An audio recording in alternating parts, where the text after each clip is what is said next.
சித்தர் வணக்கம். உலக தமிழ் அறிவாளிகளே, சித்தர்களின் அருளால் நலமுடன் பல்லாண்டு வாழ்வோம். நோயின்றி 120 வயது சித்தர் ரகசியம் என்கிற தலைப்பை ஒட்டி நாம் அறியப்போகிற பல்வேறு செய்திகளை தெரிந்து கொள்வதற்காக இந்த நிகழ்ச்சியிலே இணைந்திருக்கிற தமிழ் கூறும் நல்லுலகத்தை அன்புடன் வரவேற்று மகிழ்கிறேன். 120 வயதுக்குரிய ரகசியங்கள் சித்தர்கள் தெளிவாக சொல்லி இருக்கிறார்கள். வசதி படைத்தவர்கள், வாழ்க்கையிலே உயர்ந்தவர்கள், கற்றவர்கள் என்று இல்லாமல் எல்லோரும் நீண்ட ஆயுளோடு நல்ல ஆரோக்கியத்தோடு வாழ்வதற்கான வழிகளை சித்தர்கள் வகுத்து தந்திருக்கிறார்கள். அது வாழ்வியல் நெறிகள். அதை அன்றாடம் கடைபிடிக்க கற்றுக்கொண்டால் அது சிரமமும் இல்லை. அதை பின்பற்றுவதனாலே எய்தற்கரிய பலனை நாம் அடைய முடியும். அதை நான் அடைந்து கொண்டிருக்கிறேன் என்ற ஆதாரத்தோடு பேசுகிறேன்.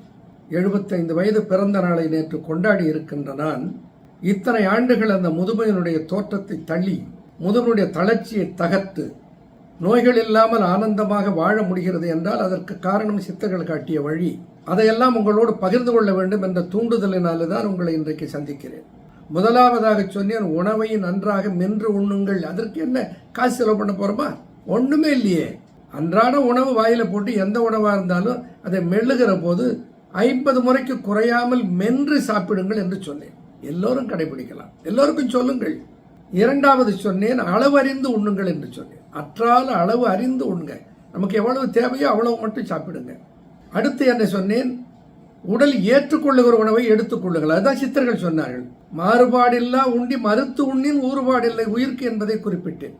உணவை உடல் ஏற்றுக்கொள்வதை எடுத்துக்கொள்ளணும். அவர் சொல்லுவார், ஒரு வீட்டுக்கு விருந்துக்கு போவார்.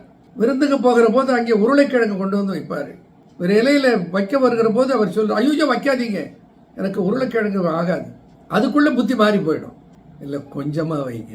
என் பொண்டாட்டி உருளைக்கிழங்கு என்னை சாப்பிடவே விடமாட்டான், கொஞ்சோண்டு வைங்க. அது என்ன கொஞ்சம் விஷத்தில் கொஞ்சம் விஷம், அதிக விஷம்.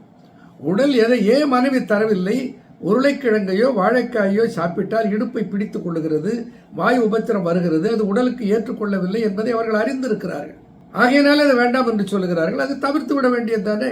தவிர்க்கவே முடியவில்லை என்றால் ஆரம்பத்திலே கொஞ்சமாக எடுத்துக்கொள்ளுங்கள். அப்போ அளவறிந்து உண்ணுங்கள், மாறுபாடு இல்லாத உண்ணியை மறுத்து உண்ணுங்கள். அடுத்த கேள்வி, அளவாக உண்ணுங்கள். அது என்ன அளவு என்ன இருக்கிறது? ஒரு பக்கெட் வாங்குறதுனா கூட நான் போய் கேட்போம், இந்த பக்கெட் எத்தனை லிட்டர் குடிக்கும்?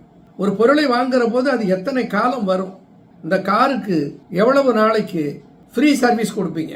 இதையெல்லாம் கேட்போம். இல்லை, எவ்வளவு கொள்ளளவு என்று எல்லாத்துக்கும் நமக்கு சொல்ல தெரிகிற நம்மால நமக்கு எவ்வளவு தேவை என்பது சொல்ல தெரியலையே. அப்ப அந்த அளவை எப்படி கண்டுபிடிப்பது? ஒருவர் 8 இட்லி சாப்பிடுவார், ஒருத்தர் 6 இட்லி சாப்பிடுவார், ஒருவர் எண்ணாமல் சாப்பிட்டுக்கிட்டே இருப்பார், ஒருத்தர் சட்டி எத்தனை சட்டின்னு சாப்பிடுவார், ஒருத்தர் தட்டு சாப்பிடுவார், ஒருத்தர் இட்லி எண்ணி சாப்பிடுவார். அது அவரவர்களுடைய பழக்கம். இது எப்படி அளவு சொல்றது? எவ்வளவு சாப்பிடுவது என்பதை எப்படி அளவு சொல்லுவது? எல்லோருக்கும் உரிய அளவை சித்தர்கள் சொல்லி இருக்கிறார்களா? இருக்கிறார்கள். நல்ல ருசியா இருந்ததுன்னா சில பேர் சொல்லுவார்கள், ஐயா மல்லிகை பூ மாதிரி இட்லி, பழைய மீன் குழம்புன்னா நான் இட்லி எண்ண மாட்டேன், தட்டை எண்ண மாட்டேன், சட்டி எண்ணுவேன், எத்தனை சட்டின்னு சாப்பிட்டுக்கிட்டே இருப்பேன்னு சொல்வார். இந்த ருசியின் பார்ப்பட்டு பசியை தாண்டி உண்ணுவது. உணவை உண்ணுகிற போது அளவை அறிந்து உண்ண வேண்டும், பசியை அறிந்து உண்ண வேண்டும். அதற்கு நான் ஒரு குறளை மேற்கொள் சொன்னேன், தீ அளவின்றி தெரியான் பெரிது உண்ணின் நோய் அளவின்றிப்படும். உனக்கு தேவைக்கு மேலே சாப்பிட்டால் நோய் அளவின்றிப்படும். அது எவ்வளவு தேவை என்பதை எப்படி நிறுத்துவது? அதுக்கு ஒரு அலாரம் இருக்கு. அந்த அலாரத்தை நாம அலட்சியப்படுத்துறோம். இன்றையிலிருந்து அதை கடைபிடிங்கள். என்னன்னா, நம்முடைய பல பேர் கேள்விப்பட்டிருப்பீர்கள், உணவு உண்ணுகிற போது அந்த உண்ட உணவனுடைய அளவு வயிற்றிலே பாதி அளவு இருக்க வேண்டும், அதனோடு தண்ணீர் 1/4 பங்கு இருக்க வேண்டும், 1/4 பங்கு வயிறு காலியாக இருக்க வேண்டும் என்று பலர் சொல்லுவார்கள்.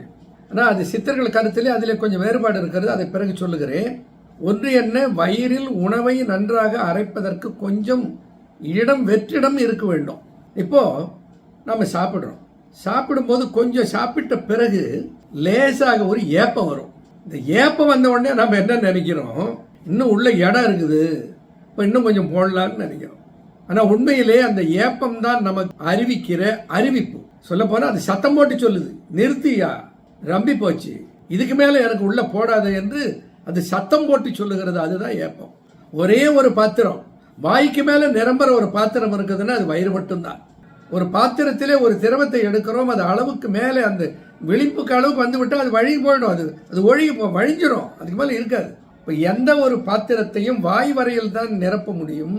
ஒரே ஒரு பாத்திரத்தை மட்டும் வழக்கு மொழியிலேயே சொல்லுகிறார்கள், வாய்க்கு மேலே ரொம்புகிற ஒரு பாத்திரம் இருக்கு. ஒரு சொன்னா நிறைய சாப்பிட்டுட்டா, அளவுக்கு மிஞ்சி சாப்பிட்டுட்டு வந்து திணறிட்டு இருக்கா, அப்படி நெளியறான். பக்கத்தில் இருப்பவன் கேட்டான், நகைச்சுவைக்கு சொல்லுவார்கள், ஏண்டா நெளியிற? இல்லை, ரொம்ப சாப்பிட்டுட்டேன், என்னால வயிறு முட்டுக்கிச்சு இருக்கு, என்னால முடியல. ஏன்டா அப்படி சிரமப்படுற? வாய்க்குள்ள விரலை விட்டு அதை எடுத்துட்டு போயேண்டான்னு சொன்னான். அதுக்கு அவன் சொன்னான், வாயில விரல் நுழைய இடம் இருந்தா இன்னும் 2 வடையை தள்ளி இருப்பேன்னா. அப்போ இந்த உண்ணுவதற்கு நாம் ஆசைப்படுகிறோம், அளவுக்கு மேலே உண்ணுகிறோம். ஒரே ஒரு பாத்திரம் வாய்க்கு மேலே நிரம்புகிறது. அது என்ன? ஒருத்தனை சாப்பிட்டான், எப்படிடா சாப்பிட்டேன்? மூக்க பிடிக்க சாப்பிட்டேன். வாய் கீழே இருக்குது, அதுக்கு மேல மூக்கு பிடிக்கிற அளவுக்கு சாப்பிட்றேன்னா ஒரே ஒரு பாத்திரம் வாய்க்கு மேலே நிரம்புற ஒரு பாத்திரம் இருக்குதுன்னா அது வயிறு தான். இங்க கவனமா இருங்க. அடுத்து சித்தர்கள் சொல்லி இருக்கிற ரகசியம், ஏப்பம் வந்தவுடன் சாப்பிடுவதை நிறுத்தி விடுங்கள். அது இலையில எவ்வளவு மிச்சம் இருந்தாலும் சரி, எவ்வளவு விலை கொடுத்து வாங்கிய உணவாக இருந்தாலும் சரி, அடுத்தவர்கள் தவறாக நினைத்துக் கொள்வார்கள் என்ற பயம் இருந்தாலும் சரி, ஐயோ இந்த உணவு வீணா போயிடுமே என்று உங்களை வீணாக்கி கொள்ளாதீர்கள். ஏப்பம் வந்தவுடன் சாப்பிடுவதை நிறுத்தி விடுங்கள். இதுதான் அடுத்த ரகசியம். இப்ப ஏப்பம் வந்த உடனே நிறுத்தணும், ஆனா உணவு வீணாக கூடாதுன்னா என்ன செய்யணும்? உணவை கொஞ்சம் கொஞ்சமாக தட்டிலோ இலையிலோ சேர்த்து சாப்பிட பழகிக்கொள்ள வேண்டும். அப்போ நோயின்றி 120 வயது சித்தர்கள் ரகசியத்தில் அடுத்ததாக வந்திருக்கிற செய்தி இன்றைக்கு, ஏப்பம் வந்தவுடன் சாப்பிடுவதை நிறுத்தி விடுங்கள். இதை பின்பற்றுங்கள். அடுத்த சித்தர்களுடைய ரகசியத்தை அடுத்து வருகிற நிகழ்ச்சியிலே பார்ப்போம். நன்றி, வணக்கம்.